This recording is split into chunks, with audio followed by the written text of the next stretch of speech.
I want you to kind of tell us, maybe go through your diet and tell us about what you eat on a daily basis, and the little bit of beef, I guess, with Oberst and Joe Rogan. Yeah, we can address all of that. I think I should maybe start with what I'm really trying to do or what I was trying to do when I was still competing, and basically being pretty vocal about the way that I eat.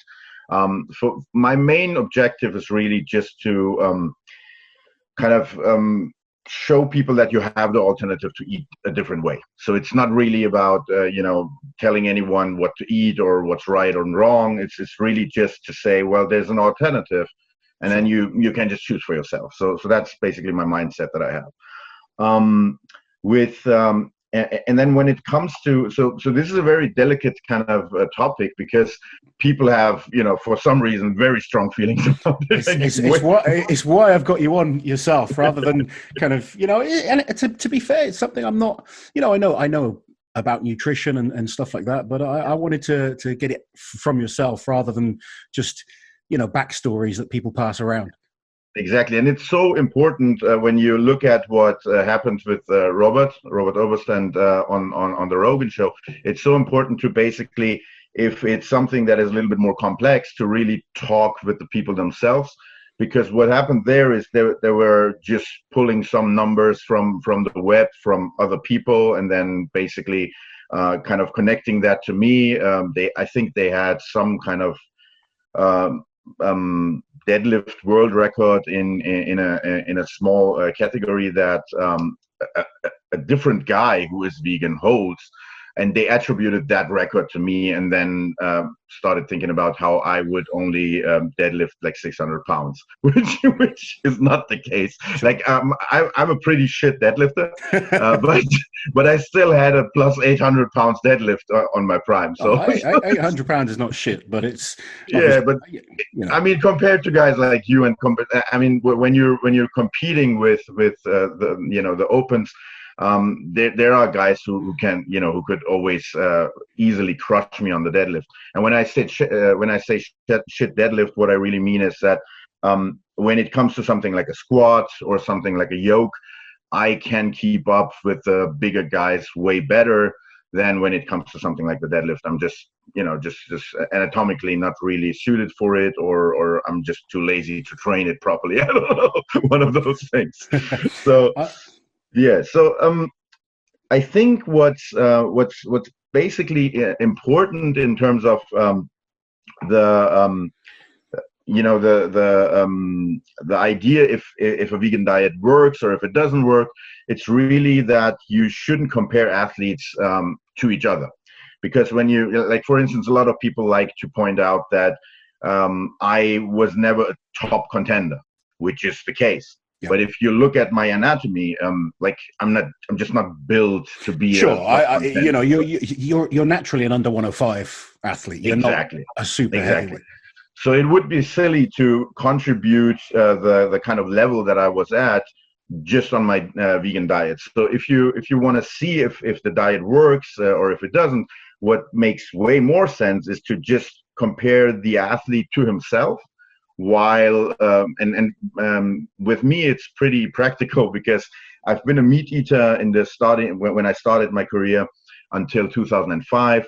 Then I've been a vegetarian for 6 years, and then later in 2011 I switched to a vegan diet. So I have basically like whole chunks of my career being on each of the different alternatives, and that way you can pretty easily compare those different approaches. Yeah, and when you do that, for me, so basically my absolute prime with my heaviest deadlift, my heaviest squat, where I did the heaviest yoke I ever did, and all that stuff, that's been in 2016, and that's 5 years into being vegan. So that tells me that that I was not only, what a lot of people think, just holding on to the muscle that I built before I went vegan, but I was actually, getting stronger while I was on a vegan diet, and that's for half a decade. Then after 2016, I injured my tricep, at the Lock Lift World Championships, and after that injury, I just retired from competitions.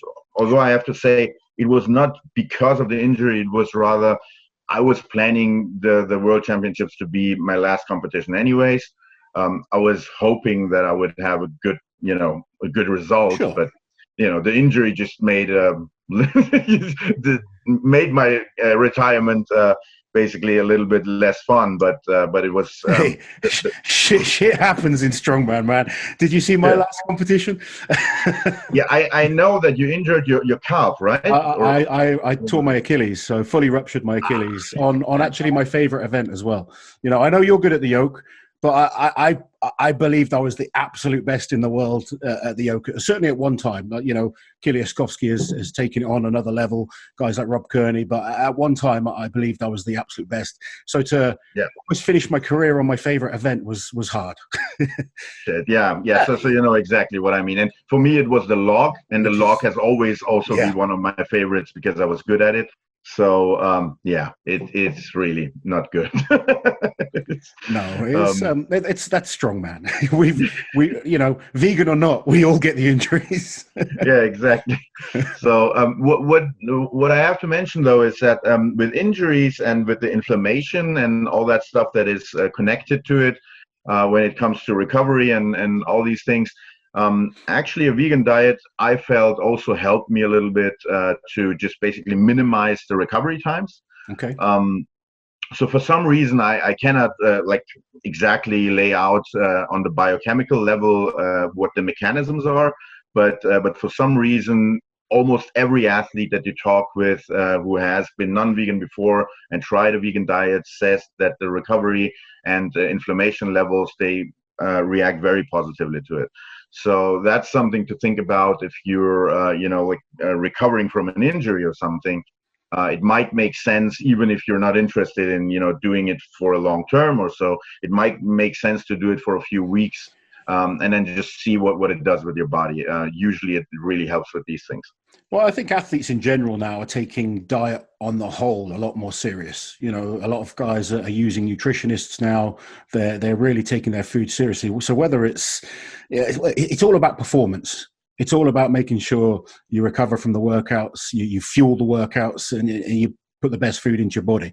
So whether it's vegan diet or not, if you're a serious athlete, you can't just be going eating tubs of Ben and Jerry's and fish and chips and stuff like that these days. You got to take your food seriously. That's You can, but you won't get the optimal outcome at the end of the day. I think we all been there at some point. Yeah, at least I was. I think from when we started, it was a little bit more laid back with the nutrition. Now the guys take it extremely seriously. I've had some really good nutritionists on. It's always interesting talking to them because it's fascinating to. As an athlete, I say former athlete, I still train and, I'm still pretty strong and trying to get fitter at the moment. But even now, I like to learn new things and like to try and just expand my knowledge. So I find it fascinating talking to different people about various different methods that can just get that 1% better. Because that's what we're looking for at top level. When people, I know if we go back to Joe Rogan, they said you weren't a top level strongman. To say you weren't a top level strongman is harsh. You maybe not like world elite in terms of the best guys, but you've competed on the international scene, and there's plenty of guys out there that have never managed to do that. You were an excellent squatter, excellent presser. You said your deadlift was weak, but an 800-pound or 360 kilo deadlift is certainly not weak by any means. While you're here, guys, subscribe to the channel, hit that notification bell so you don't miss any of my awesome strength content.